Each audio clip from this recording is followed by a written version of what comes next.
इस दिवस को लेकर जो संयुक्त राष्ट्र ने जो बात कही है वो हम बहुत पीछे छोड़कर आ गए, वो बात मैं आपको बताने आया। साथियों, यूनाइटेड नेशन ने 2026 की जो थीम रखी है, स्वदेशी दाइयों का सम्मान, जीवन कल्याण की रक्षा।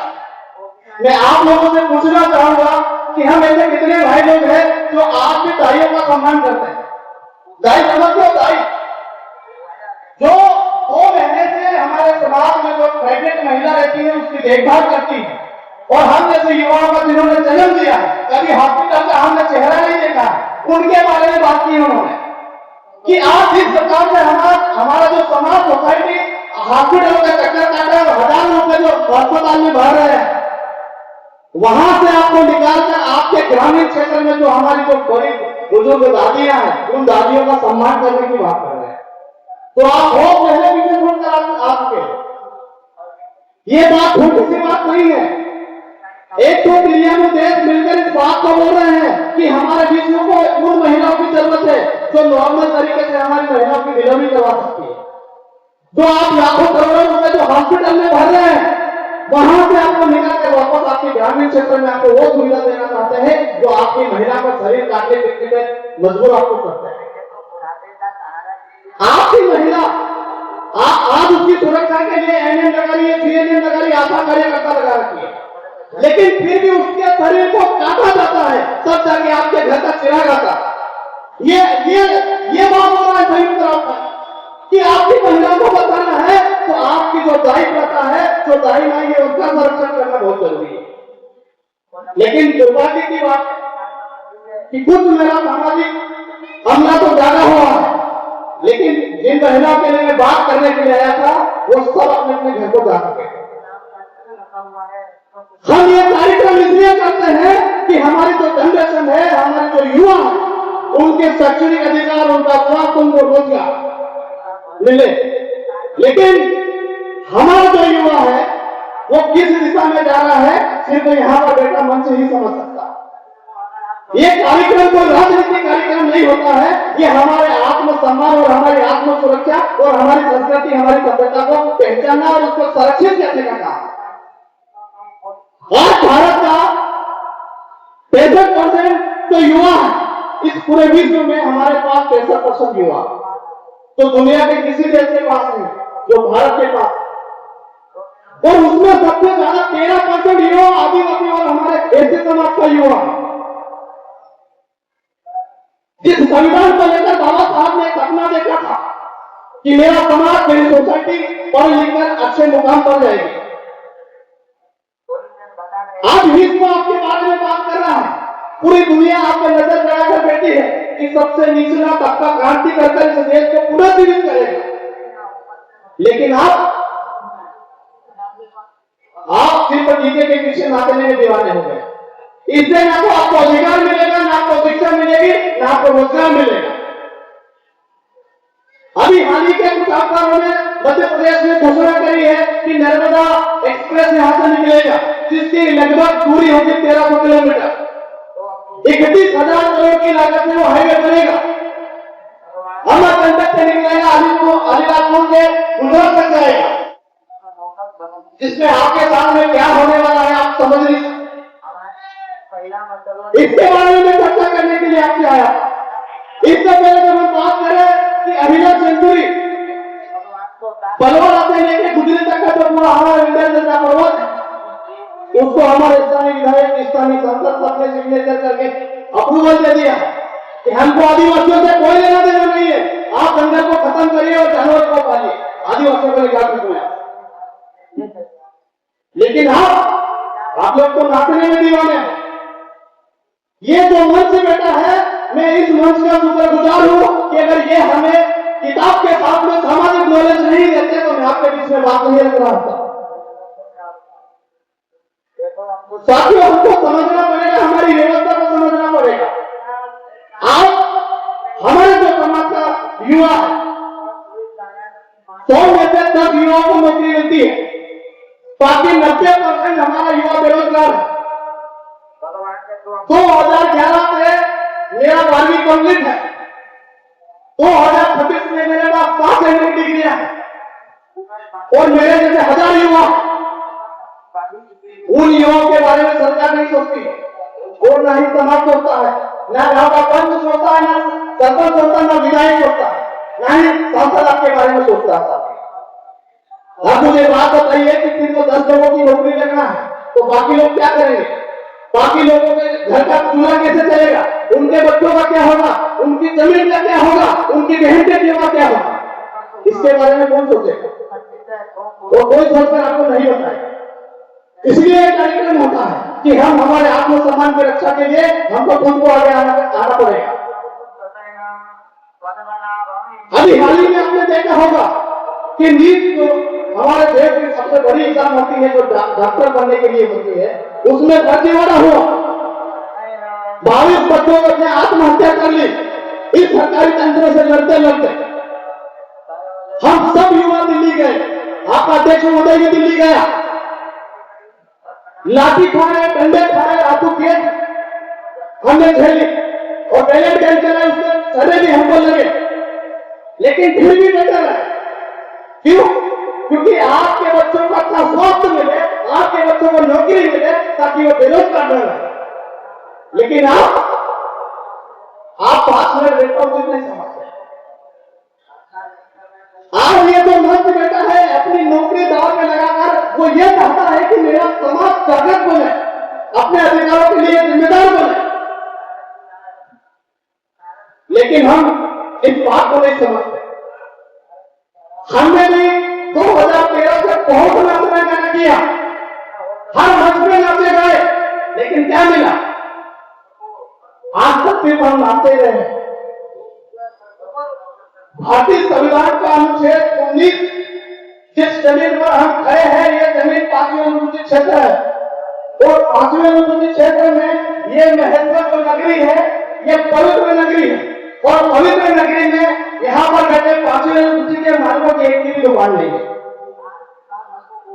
ये हालत है हमारी। जब तुमको यहाँ पर तुमको मालिकाना हक मिला हुआ है तो महेश्वर की कोई सी गली में आपकी दुकान है? एक चाय का होटल भी नहीं है तुम्हारा। ये हालत है हमारी। दिखाने को हमको दिया है, सब कुछ दिया, आर्टिकल 13 दिया है, आर्टिकल 244 दिया है, लेकिन हाथ में कुछ नहीं है, क्योंकि आपने कभी हाथ फैलाकर मांगा ही नहीं। अब मांगने का समय नहीं बचा, अब छीनना पड़ेगा। तो हमने दिल्ली में करके दिखाया। देना पड़ा कि धर्मेंद्र प्रधान को इस्तीफा, किसकी बदौलत? आप हम सब युवाओं की बदौलत। लेकिन मेरे भाइयों, आज भी आपकी जो सोच है वो काम में पंच और दर्पण करने की है, समाज में बदलाव करने की नहीं है। इसलिए आपकी बेटी और माँ की दोनों को बेच रहे हैं और ये हमारे और हमारे समाज के लिए बहुत ही घातक है। जब ना आपके पास बेटी बचेगी ना माटी बचेगी तो सोचो कि आप वहां मंत्री संस्कार कहां करेंगे? ये हालत हो जाएगी आपकी और आपके आने वाली नस्लों की, कि जीने के लिए जमीन नहीं रहेगी और मरने के लिए अपने पास जमीन नहीं रहेगी। ये जो चीजें हो रही है इसके हम खुद जिम्मेदार। आज आपका ये कार्यक्रम है और कार्यक्रम भोटों को जरा, अगर आप वहां बैठोगे तो मानसिक रूप से गुलाम बन जाओगे और यहाँ बैठोगे और ये संविधान पढ़ोगे तो आपको आपका अधिकार मिल जाएगा। बस ये फर्क है क्योंकि हम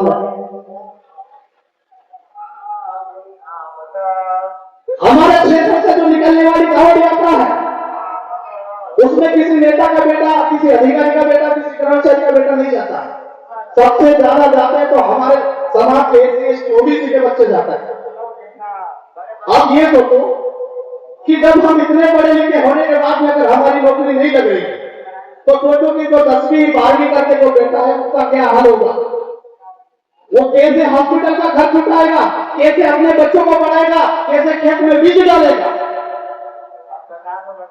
ये बहुत बड़ा गंभीर विषय है मेरे भाइयों, इसको हमको बहुत ही गंभीरता से लेना पड़ेगा। लेकिन आपकी जो मानसिकता है वो सिर्फ सरपंच के तक जाती है। वहां से निकलकर सोचो कि जब हमारे पास कुछ नहीं था तो हमारे पास 100% जमीन थी, जब आप अशिक्षित, हम पढ़े लिखे नहीं थे, इस देश की तमाम जमीन हमारे पास है। जब हम शिक्षित हो गए, पढ़े लिखे हो गए, तो हमसे हमारी जमीन छीनी। देश ने हमारे साथ में सबसे ज्यादा भेदभाव किया है। अगर ये नर्मदा एक्सप्रेस निकलेगा तो आपकी जमीन की कीमत लाखों में रहेगी और उनकी जमीन की कीमत करोड़ों में रहेगी। जमीन में कोई भेदभाव है क्या? उनकी भी जमीन उतना ही पैदावार करती है और हमारी जमीन भी उतना ही पैदावार करती है, लेकिन कीमतों में जमीन आसमान का फर्क। हमारी जमीन की कीमत 1 लाख रुपए बीघा और उनकी 1 करोड़ रुपए बीघा। बताओ, इसके लिए आज तक विधानसभा में, लोकसभा में कोई बात हुई क्या? तो बताओ, आपके लिए कौन बात करेगा?